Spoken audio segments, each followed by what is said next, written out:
สบายดีพี่น้องหมดสุขูสุคนสู้เจสู้มุมอยู่ในประเทศและในประเทศอยู่มองในกระตามพี่น้องวันนี้มากินข้าวกับบอกปันแซ่บๆเหมือนกันวันนี้มีปิ้งปลาพี่น้องเลยมักมะละขี้นกแล้วก็ตำมะฮุ่งครับปักตับปักแกมกระยอดปักกระถินพี่น้องเอ้ยข้าวเหนียวแอบใหญ่มา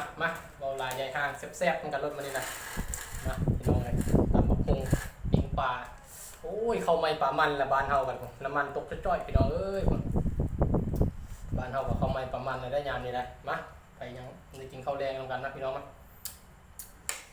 แซ่บๆเหมือนกันนะพี่น้องนะ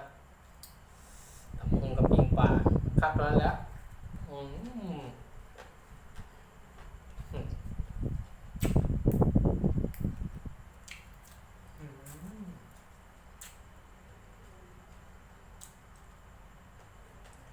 เข้าอย่างติดมือพี่น้องน้ำมันเลยก่อน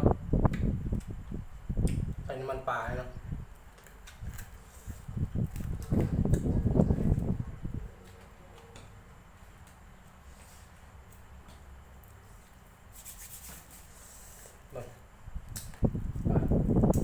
ใหญ่พี่น้องเลยทำปลามือนี่ก็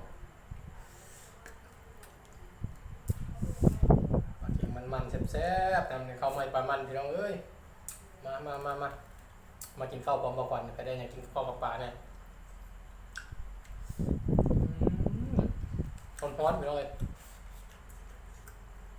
กินปลาร้อนๆเอากระตุ้น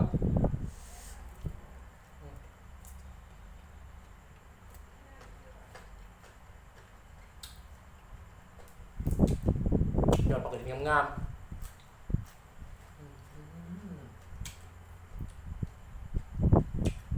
แซ่บร้อนน้องเอ้ยแซ่บกินร้อนๆเลยกินความร้อนตอนเมาคนละเนาะ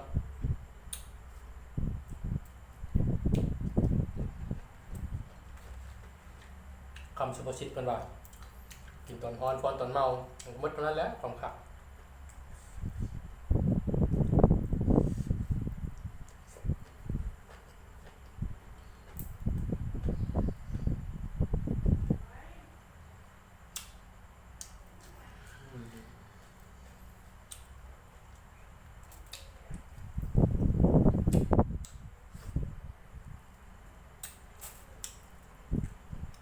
มาล่ากับปริซินพี่น้องเอ้ยเราปริซินมาล่ากันเลยผมน้ำหน่อย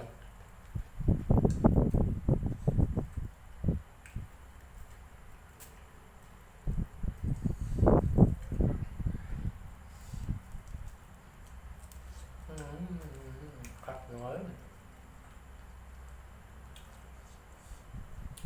ทำมุ้งกับพี่แซ่บ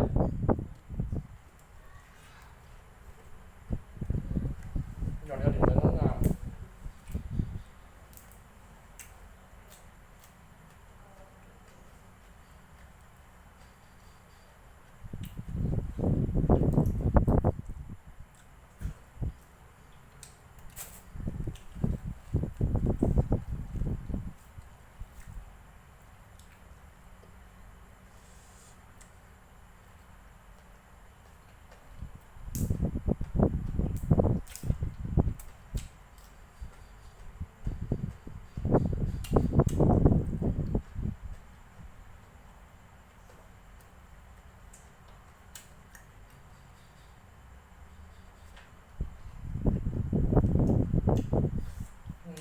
มันขนาดน้อยปลาแบบปลายำ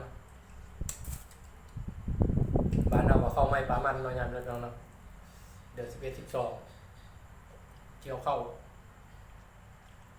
ไม่แล้วยำปลาประมาณปีนกับน้ำตกน้ำมันตกใส่ไฟจัดน้อย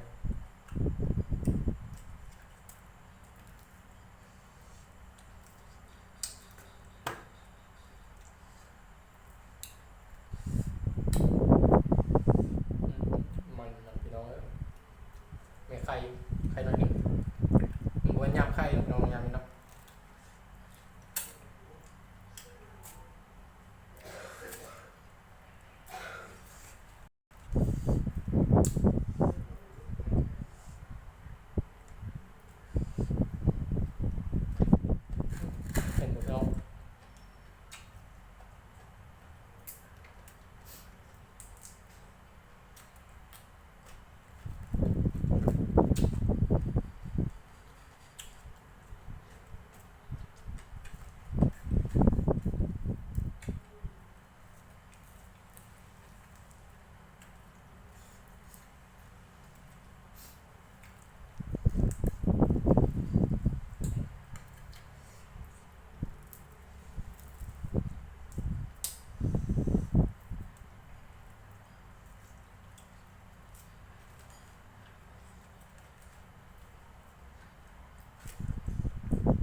กันเลยเรามาละม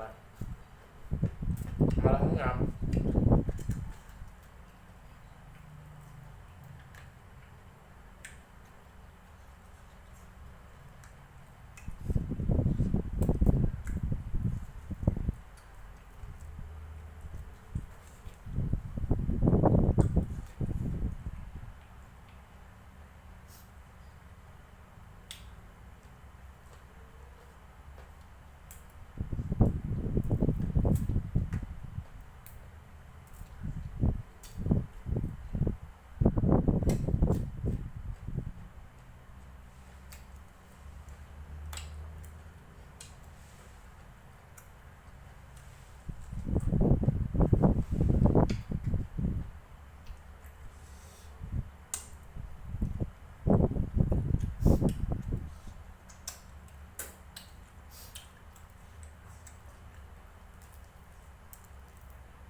แซ่บตรงนั้น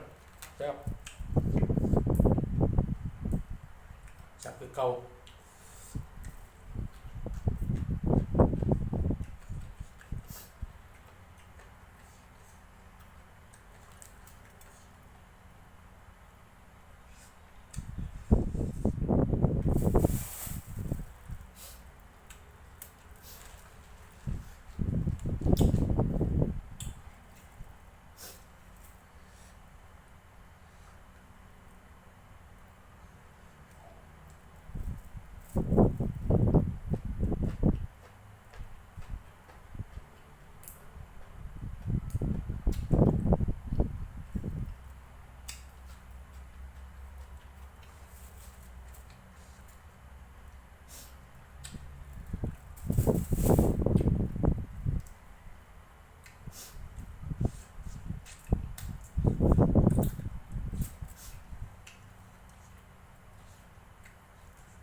ผ็ดได้น้องอย่างแซ่บ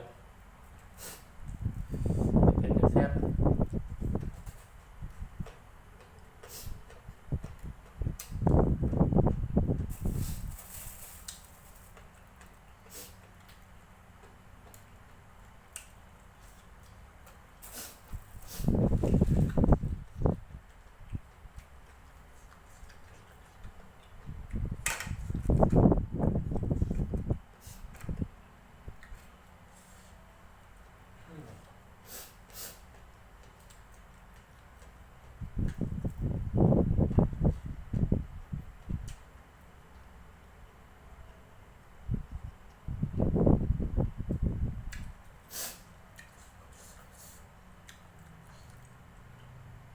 คักพี่น้องแซ่บ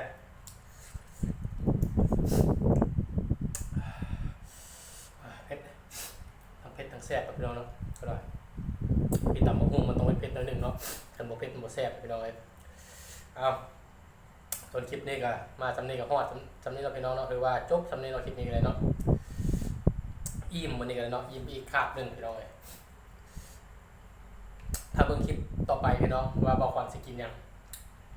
ติดตามรับชมได้เด้อพี่น้องเด้อมักกับกดไลค์ถึงใจกดแชร์มันว่าฝากติดตามด้วยเด้อพี่น้องเด้อขอกล่าวคำว่าสบายดี